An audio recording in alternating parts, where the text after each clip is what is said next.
Oi, gente. Então, vamos cumprindo a minha promessa. Vou fazer aqui a aula que eu fui devendo essa semana sobre lead jornalístico. Na verdade, eu vou falar de duas técnicas que os jornalistas praticam no texto e dar um exemplo, né, para que vocês possam resolver os exercícios que foram enviados para essa semana. Então, vou compartilhar aqui com vocês a nossa apresentação. Vai ser uma aula bem curta, a apresentação é curtinha, para orientar o trabalho que vocês farão. Tá?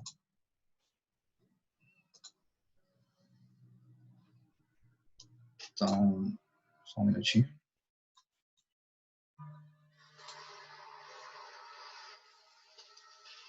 Nossa aula de hoje é isso aí, lead para economistas. Eu fiz na forma de pergunta, porque, obviamente, essa é uma técnica funcional para o jornalismo, mas isso não implica que a gente consiga aplicar 100% das vezes nas nossas necessidades de redigir textos de economia. Porém, eu creio que alguma coisa a gente consegue usar sim. Tá? Então, vamos falar do lead. Basicamente, o lead tem a ver com a capacidade de responder essas 6 perguntas aí. A gente vai trabalhar os 2 conceitos que eu falei que a gente vai tomar emprestado, que são o lead e a pirâmide invertida. O lead, que também nos livros de comunicação e de jornalismo já é traduzido mesmo em português, lead mesmo, né? Não o termo lead em inglês. Então, o lead, de uma maneira geral, deve responder as 6 perguntas que estão aí. Quem? O agente que fez a ação. O que é a própria ação realizada. Quando? A temporalidade daquela ação. Onde? O local, o espaço. Né? Como? A forma, o modo como se deu a realização de uma determinada ação e por quê? A motivação, o motivo pelo qual a ação se deu. Então, se vocês lembrarem de matérias jornalísticas, vocês verão que o tempo inteiro essas coisas são tratadas. Ali, a chamada de um jornal. Imagina a chamada do jornal essa semana, quando noticiou que foi descoberta uma pessoa procurada há muito tempo num certo lugar. Então, você tem informação. Quem, o que, quando, onde, por quê e como. Todas as informações relativas estavam ali. Todas as matérias tinham que trazer isso. E elas trazem onde? Normalmente no jornalismo, bem no começo, na parte de cima. Informa tudo isso de uma vez só. Tá? No caso de jornalista não conseguir condensar todas essas informações no início, como está aí, ele tem a opção de colocar o restante no sublead, que representa o restante do parágrafo. Então, as próximas linhas vão esmiuçando um pouco mais as informações. Mas é fundamental, no caso do texto de comunicação jornalística, que as 6 perguntas estejam resolvidas logo na abertura. Tá?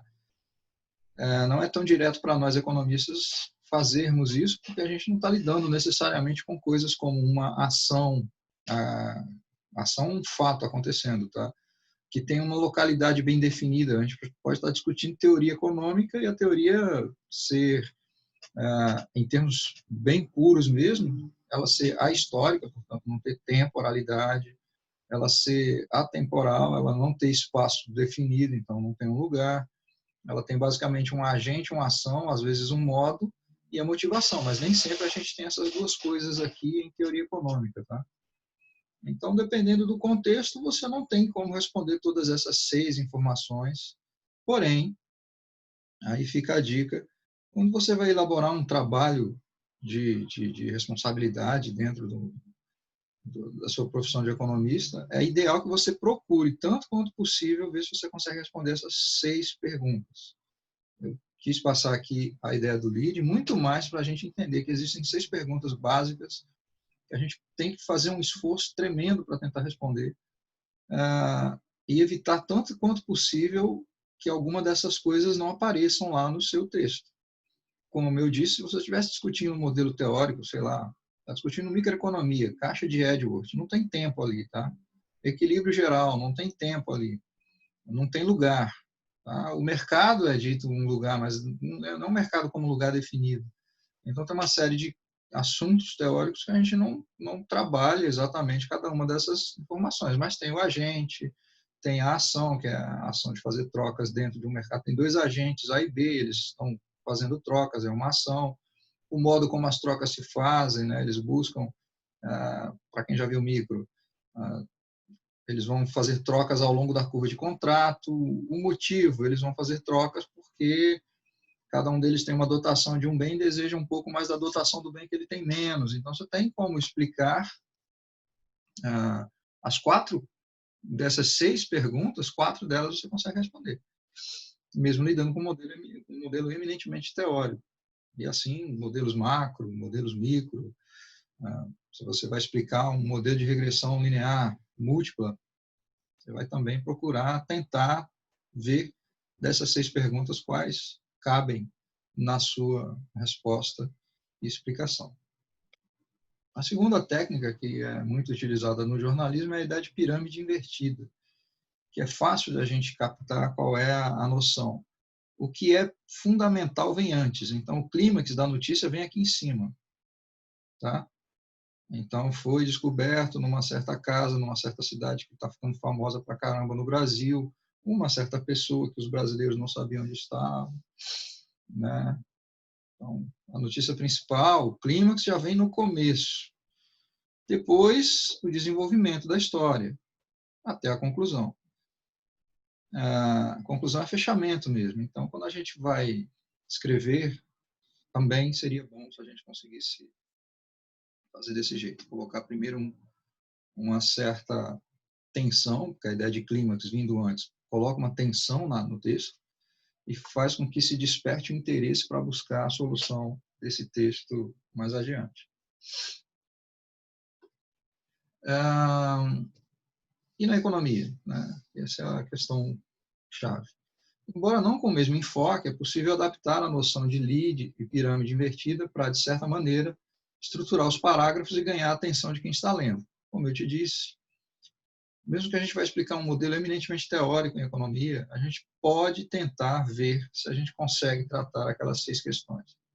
Algumas das 6 podem não existir, porque elas não estão dentro do modelo. A gente pode tentar responder. Quando você vai tratar de uma análise histórica de economia, mais tranquilo. Vai analisar o comportamento do crescimento brasileiro dos anos 2000 a 2010. Bem, você já sabe que é Brasil, o período 2000 a 2010, o quê? O crescimento do PIB brasileiro. Então, você tem as 6 perguntas conseguem ser respondidas. Então, depende muito do tipo de análise que você vai fazer. Quando você vai apresentar um modelo que analisa dados empíricos, quando você vai apresentar um modelo ou um texto que analisa lá, o comportamento das ações Ibovespa durante o período de março a maio de 2020, ao longo da pandemia. Então, você tem lá como responder aquelas 6 informações. Porque você tem período, você tem local, você tem tempo, e tem, né, os objetos todos que dão conta daquelas ações. Mas nem sempre a gente consegue, tá? Porque, é o segundo ponto aí, a economia é cheia de conceitos técnicos e definições complexas, cuja explicação escapa ao formato de texto informativo simples. Eu vou dar um exemplo aqui de uma definição complexa de economia que é sempre mais explicada no jornalismo. Por exemplo, vocês já viram os apresentadores de jornal dizendo que o PIB é a soma de tudo que é produzido no país ao longo de um ano. Essa informação não está correta. Porque não é de tudo que é produzido, senão a gente tem dupla contagem. A definição rigorosa de PIB para nós economistas é a soma dos bens e serviços finais que são produzidos e ofertados dentro de uma economia ao longo de um certo período, ao longo de um ano. Os jornalistas, em geral, não valorizam tanto essa expressão bens e serviços finais, porque para eles parece que não quer dizer grande coisa, mas para nós é extremamente importante, porque quer dizer que eu não estou fazendo dupla contagem. Esse é um conceito técnico. Então, quando a gente vai transmitir isso, para nós economistas, a gente tem que ser preciso, muito preciso. É diferente de quem está fora da economia e está só querendo dizer, olha, tudo que foi produzido foi contado. Bem, não é tão direto assim. Então, o que é aprender economia? Entre outras coisas, aprender economia é aprender um vocabulário novo para palavras que a gente entendia de uma outra forma, né? Investimento não é mais a mesma coisa. Um economista que está aprendendo que é investimento não é a mesma coisa que a pessoa diz assim: olha, você vai fazer, vai participar de um workshop esse fim de semana sobre alguma coisa do seu interesse. Aí eles chamam o ingresso no workshop de investimento, né? Não é investimento. Eu vou comprar uma casa para mim, beleza. Essa casa que você vai comprar é uma casa nova, que acabou de ser construída, ou você vai comprar uma casa já existente? Se você compra uma casa nova, é investimento, porque a casa foi construída, está entrando no estoque de ativos da economia naquele ano. Se você compra uma casa de segunda mão, terceira mão, bem, não é mais investimento, é mudança de titularidade. Então, tem a economia cheia disso, né? Cheia de tecnicalidades, cheia de coisas bem precisas, e é uma das necessidades do aprendizado de economia aprender a usar bem esse vocabulário. Nem sempre dá para usar lead, então. Só que, para também não ficar assim tão desesperados, né? Todavia, é possível, sim, ter essas técnicas jornalísticas como um parâmetro. A gente não vai usar diretamente, porque não é a nossa área específica, mas sim como um parâmetro para orientar a redação do texto econômico com adaptações, por mais técnico que esse texto possa parecer. Alguns exemplos, como eu já dei para vocês. A gente pode procurar, de certa forma, orientar a nossa escrita utilizando essas técnicas. Então, vamos, para a gente concluir, partir para um exemplo, né? Então, eu trouxe como exemplo aí já uma coisa um pouco mais desafiadora. Esse gráfico bonitinho, que é de uma monografia que a gente orientou, o gráfico mostra a taxa Selic versus o IPCA anualizado e as metas de inflação e as bandas de inflação de 1999 a 2017. Então, só para esmiuçar, essa linha azul aqui, ó, é a taxa Selic, quando ela começou a ser utilizada como parâmetro para o regime de metas de inflação lá em 1999. Você vê que a taxa Selic naquele período chegou a ter uma taxa de mais de 45%, acho que foi 44%, 45% em um mês. Aí ela desabou e caiu muito, né? Mas ficou ali oscilando na casa dos 20, 20 e tantos, depois fez. E, bem, ela teve essa trajetória, assim, o formato taxa de juros é escadinha, porque vocês sabem que aqui foi uma reunião do Copom, aqui foi outra reunião, aqui, sabe? Então, esse formato escadinha, por causa das decisões ocorrem ao longo das reuniões do Copom.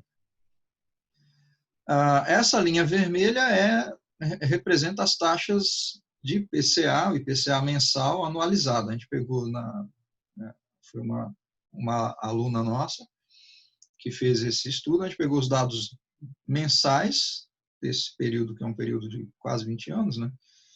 De janeiro de 99 até janeiro de 2017,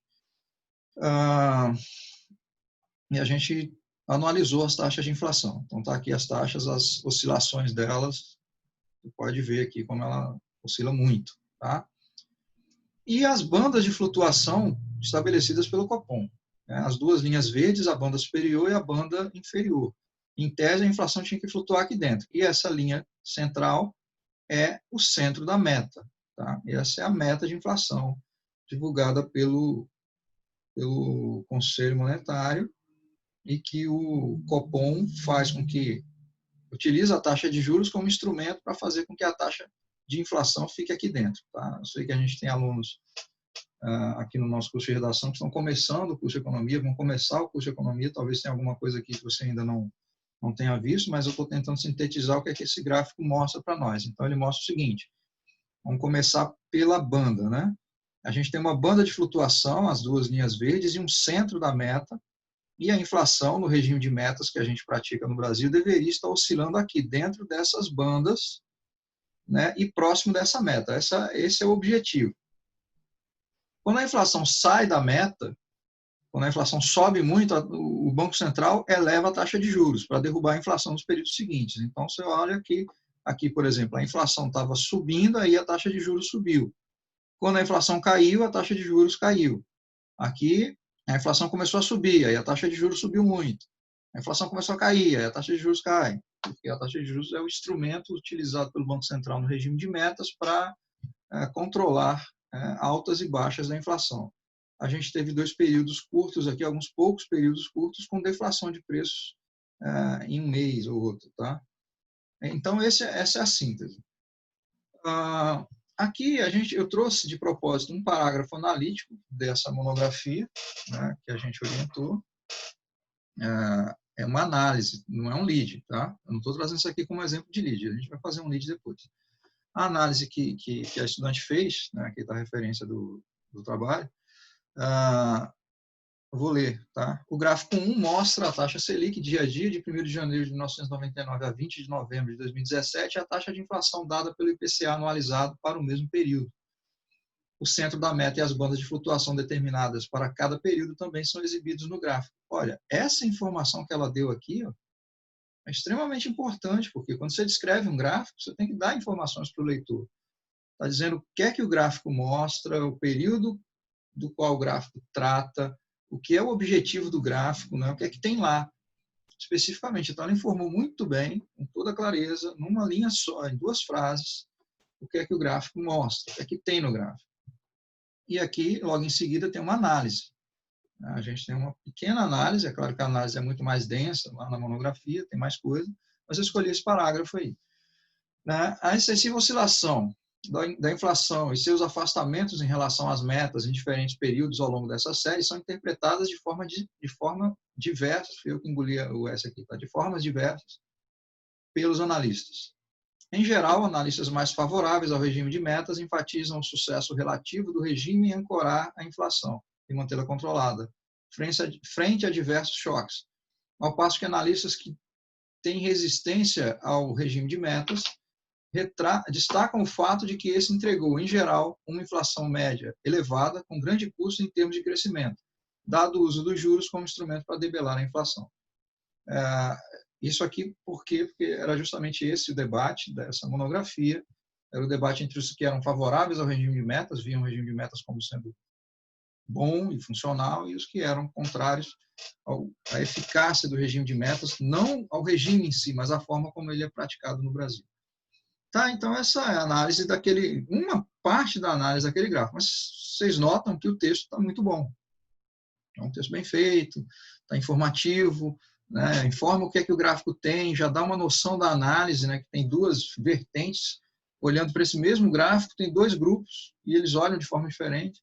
A história, um está olhando de uma forma mais otimista, não, conseguimos ancorar a inflação, o outro está olhando de forma mais pessimista, dizendo, tá, a gente ancorou a inflação, mas a que preço? Por que ele está falando a que preço? Porque olha o volume de juros que a gente teve que dar conta para ter inflação ancorada, por assim dizer.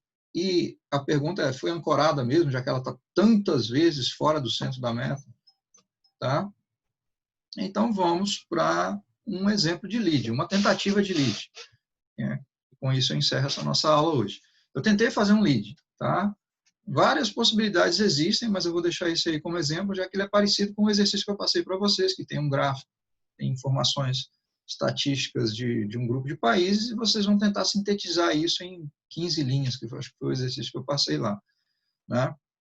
Ou seja, eu reconheço que o exercício é difícil, mas é para forçar mesmo que você comece a aplicar critérios mais técnicos e mais rígidos na sua redação. Tá? Quando você aprende a escrever muito bem, com pouco espaço, então vai ser muito mais fácil escrever bem quando você tiver mais espaço. Esse é o princípio norteador. Então, vamos lá para uma sugestão de lead. Tá? A inflação brasileira, ao longo dos últimos 20 anos, continua se mostrando resistente à queda e estabilidade, oscilando de forma aparentemente errática e exigindo juros elevados para ser controlada. A análise da inflação brasileira ao longo da vigência do regime de metas de inflação mostra que o sucesso do regime é, no mínimo, questionável. No Brasil, como o gráfico 1 mostra, o RMI apresenta índices de preço oscilando bruscamente para fora das bandas de flutuação, seguido de respostas duras em termos de elevação de taxa de juros, a fim de trazer os preços para a meta. Pode-se questionar, observando o gráfico, se a inflação esteve mais tempo dentro das bandas de flutuação do que fora delas. Eu fiz, então, um pequeno parágrafo analítico sobre aquele mesmo gráfico. Notem que a primeira frase, que é o que caracteriza o lead, tem uma série de coisas aqui. O que e quem. Olha lá, eu estou falando de quem? Da inflação brasileira. O fato de ser inflação brasileira também já me diz onde. Eu não estou falando da inflação da Austrália, estou falando da inflação no Brasil. O período, né? Onde, o quando, ao longo dos últimos 20 anos. Eu dei uma viajada aqui, é de 99 a 2017, mas vocês vão perdoar, tá? O que e como, né? Tá lá, continua se mostrando resistente à queda, né? Ela é resistente para baixo. E estabilidade como? Oscilando de forma aparentemente errática. E por quê? Exigindo juros elevados para ser controlada. De certa maneira, eu respondi essas perguntas. Se você, né, dá uma olhadinha aqui, você vê que eu criei uma forma de endereçar cada uma das 6 coisas do lead. Fiz essa primeira frase. Aí o resto aqui já começa a sub-lead, né? Que seria aquilo que vem após o lead. São informações que complementam o lead, que se eu fosse fazer uma frase muito densa aqui, explicando tudo, essa frase teria muito... Olha, já está grande, ela está com 4 linhas. Está com 4 linhas por causa do tamanho dessa letra, para caber no PowerPoint. Mas, enfim, está uma frase já razoável, e aí eu não quis fazer frases muito grandes, né? A gente tem que evitar frases muito grandes. Aquela história, para usar um termo mais técnico, períodos muito longos, né? Ou seja, faça frases mais curtas. Quando a frase chega a 3 linhas, você já tem que tomar cuidado. Você não vai entrar na 4ª linha, já começa a ficar perigoso. Tá? Então, 3 linhas, 4 linhas no máximo, aí a gente mata a frase e constrói uma outra frase.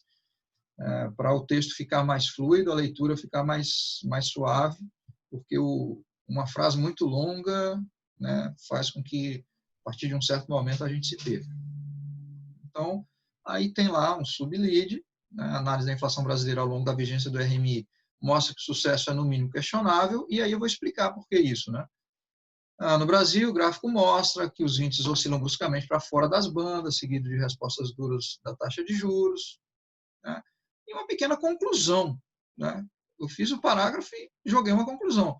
Então, também está aqui a forma pirâmide invertida, porque o clímax é esse. É o fato de a inflação brasileira, nos últimos 20 anos, ter esse padrão errático. E aí eu vou refinando e terminei numa conclusão. Pode se questionar, observando o gráfico. A inflação esteve mais tempo dentro das bandas de flutuação do que fora delas. Então, uma pequena conclusão dentro do parágrafo.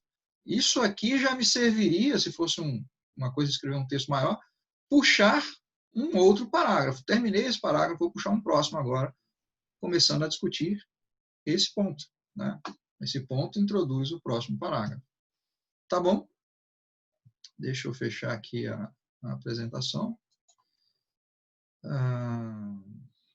Então, com isso, como eu disse, é uma aula bem curtinha, bem rápida, só para vocês terem uma noção melhor do que é a ideia do lead e da pirâmide invertida, e procurar aplicar nos textos de vocês. Lembrem-se que essas 6 perguntinhas são essenciais. Que, quem, como, quando, onde, por quê. Quando a gente faz monografia, eu sempre peço para os meus alunos, olha, isso aí tem que estar esclarecido, né? O projeto de monografia, na verdade, né, que você faz antes de entrar na monografia, você faz um projeto. Então, você já tem que dizer mais ou menos essas coisas.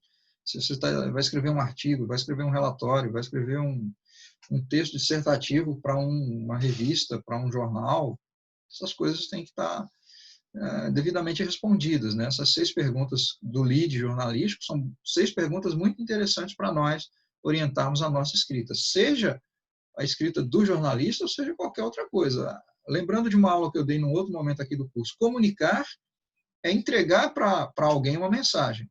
Quanto mais elementos que dão clareza a essa mensagem eu conseguir entregar, mais fluida, mais completa é a comunicação. Tá bom, gente? Então, a gente termina por aqui e espero que vocês consigam dar conta dos exercícios. Se tiverem dúvidas, mandem para nós, que a gente se propõe a ajudar a resolver. Tá bom? Fiquem bem, fiquem na quarentena e até a próxima.